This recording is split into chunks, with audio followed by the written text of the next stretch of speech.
जब माँ आद्य शक्ति की स्थापना होती है, माँ जगत जननी को जब विराजमान किया जाता है, या चैत्र नवरात्र में, शरदीय नवरात्र में, आषाढ़ी नवरात्र में, आदि पौष नवरात्र में हम जगत जननी जगदम्बा की जब स्थापना करते हैं, या हम नूतन घर का प्रवेश करते हैं, या गणेश जी की स्थापना करते हैं, या कोई दुकान को प्रवेश करते हैं, या कोई शुभ कार्य करने के लिए अग्रण्य होते हैं, तो हम कलश की स्थापना क्यों करते हैं? आज शिव महापुराण में शुरुआत में अपन शिव और पार्वती की यही संवाद को लेकर चल। आखिर कलश में ऐसा क्या है? कलश के अंदर आखिर ऐसा क्या विराजमान है कि 33 कोटि देवता उस कलश के अंदर आकर बैठ जाते हैं? महाराज, आप कोई यज्ञ करने जा रहे हो, आप कोई पोथी पुराण करने जा रहे हो, आप कोई अच्छा कार्य करने जा रहे हो, तो ब्राह्मण देवता कह देते कलश की स्थापना होगी, कलश की शोभा यात्रा निकलेगी, कलश यात्रा निकलेगी, कलश विराजमान होगा। और आज हर की पौड़ी पर, प्रयागराज में, या उज्जैनी में, नासिक में जो बड़े बड़े कुंभ के मेले होते, कुंभ का मतलब भी तो कलश से होता है। उसकी महत्वता क्यों? उस कुंभ की, उस घड़े की महत्वता कहां से प्रकट हो गई? शिव महापुराण की कथा कहती है महाराज, भगवान ओघड़दानी शंकर स्वयं आद्य शक्ति जगदम्बा से कहते हैं कि जगदम्बा तू क्या चाहती है बोल। तो जगत जननी जगदम्बा कहती है कि जहां मैं हूं वहां शंकर है। यह आपने कह दिया, पर जहां शंकर है वहां पार्वती का होना जरूरी है। उसके लिए सिद्ध करने के लिए एक स्थान ऐसा बनाया जाए जहां पर शंकर विराजमान है और शंकर के साथ पार्वती विराजमान है। तो शिव जी ने कहा, पार्वती उसके लिए मैं तुझे एक सुंदर कलश का निर्माण कर देता हूं। ब्रह्मा जी कह रहे हैं, नाथ इस सारे ब्रह्मांड को रचना करना है, कर दूंगा, मना नहीं है, पर रचना करता भगवान ब्रह्मा जी कहते हैं कि मैं संसार को एकत्रित करूं, उससे पहले 33 कोटि देवताओं को मुझे एकत्रित करना, और सारे 33 कोटि देवता एक जगह पर आकर विराजमान हो जाए, ऐसी कोई व्यवस्था करना है। शंकर भगवान ने कहा, बनाओ ब्रह्मदेव, तुम निर्माण करो। ब्रह्मा शास्त्र कहता है कि भगवान शिव स्वतः, शंकर तो शंकर है, भगवान शंकर ने एक मट्टी का सुंदर सा भाग ढेला एकत्रित करा, उस ढेले से भगवान ने एक सुंदर कुंभ का निर्माण करा, एक सुंदर कलश का निर्माण करा। भगवान कुंभ का निर्माण कर रहे हैं, भगवान कलश का निर्माण कर रहे हैं, और भगवान स्वयं ब्रह्मदेव कर रहे हैं कि आप ऐसा निर्माण कर दो जिसमें 33 कोटि देवता स्वतः विराजमान हो जाए। तो भगवान ने उस कलश का निर्माण कर दिया। अब कलश का निर्माण करा तो स्वयं भगवान ब्रह्मदेव बोले, प्रभु इस कलश के अंदर मेरा स्थान कहां है? मेरा स्थान कहां है?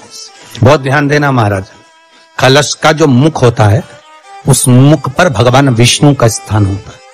किसका स्थान है? भगवान विष्णु का। थोड़ा सा नीचे आओगे, जहां से कलश का मुख दबा हुआ होता है, वह जगह भगवान स्वयं शिव की होती है। किसकी जगह है? भगवान शंकर की।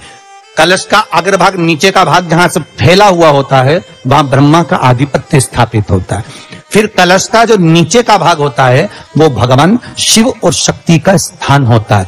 कलश के बाहरी भाग में, जहां पर बाहर का हिस्सा होता है, उस कलश के बाहरी भाग में 33 कोटि देवताओं को भगवान शंकर ने लाकर विराजमान किया होता है। महाराज भगवान शंकर 33 कोटि देवताओं को निमंत्रण देकर उस कलश में विराजमान कर। कितना सुंदर लिखा है देवी भागवत के अंदर कि जहां कलश की स्थापना होती है उस जगह पर किसी देवताओं को बुलाने की जरूरत नहीं होती। 33 कोटि देवता उस जगह पर स्वतः विराजमान हो जाते, स्वयं 33 कोटि देवता स्वयं वहां विराजमान। आप कलश मेरा प्रतिबिंब है ये तो कहा।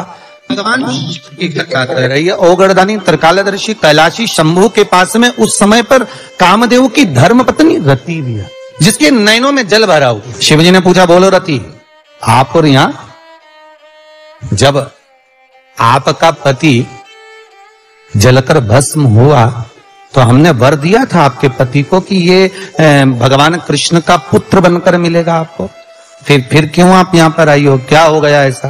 प्रभु बात इतनी सी है कि मेरा पति जब आपके नेत्रों की ज्वाला द्वारा जलकर भस्म हो रहा था, उस समय पर वो आम के पेड़ पर बैठा हुआ था।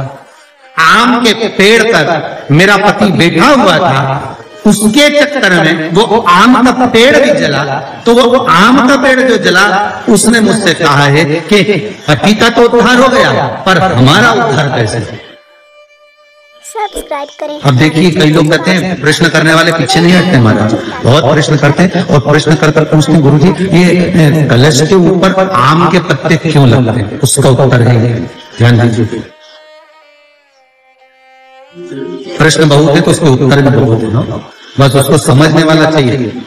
और आप लोगों को तो आज बहुत बहुत भगवान ने कृपा करी है, जो आप पहले दिन ही कलश स्थापना होती है और पहले दिन ही आपको ये ज्ञान हो जाए कि बच्चे पूछे कि कलश क्यों रखा जाता है, कलश के ऊपर आम के पत्ते क्यों लगाए जाते हैं, कलश के ऊपर नारियल क्यों रखा जाता है, कलश के ऊपर 9 बार मोली क्यों बांधी जाती है, मोली मतलब लच्छा नाड़ा 9 बार क्यों लपेटा जाता है नारियल के ऊपर, कलश के ऊपर जब रखते हैं।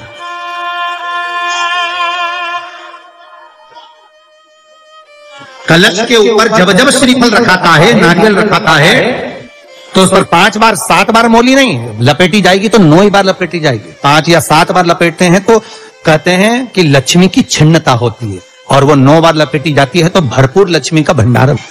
भगवान बोले अब आप आई हो रती, ठीक है, मांगो क्या चाहिए, बस इतनी कृपा कर दीजिए कि आम के वृक्ष का भी उद्धार कर दो। शिव जी ने कहा हम वर प्रदान करते हैं रति, जहां शिव और शक्ति है, जहां 33 कोटि देवता इस कलश के अंदर विराजमान होंगे, उस जगह पर स्वयं कंठ पर जहां पर मेरा निवास होगा, उस जगह पर ये आम के पल्लव अमृत के तुल्य माने जाएंगे, और इनका निवास हमारे ही हाथ में, हमारे ही हस्त कमल में विराजमान होगा, हमारे ही हाथ। अब आम के पल्लव को बाबा ने विराजमान किया। अब आया है उसके ऊपर क्या रखते हो, श्री नारियल, ठीक है। नारियल कौन, अब उसका भी प्रसंग शिव महापुराण में, स्कंद पुराण में बड़ा सुंदर है, ठीक है। भगवान शंकर और पार्वती विराजमान है कैलाश पर्वत पर। भगवान शिव के मन में बात आई, शंकर भगवान ने मां पार्वती जी से कहा हे जगत धात्री, हाँ प्रभु बोलिए, सुनो। तो देवी भागवत में आता है कि जिस जगह पर शंकर भगवान ने पार्वती से एक बात कही कि हमारा मन है, शिवाय नमस्तुभ्यं श्री शिवाय नमस्तुभ्यं श्री शिवाय नमस्तुभ्यं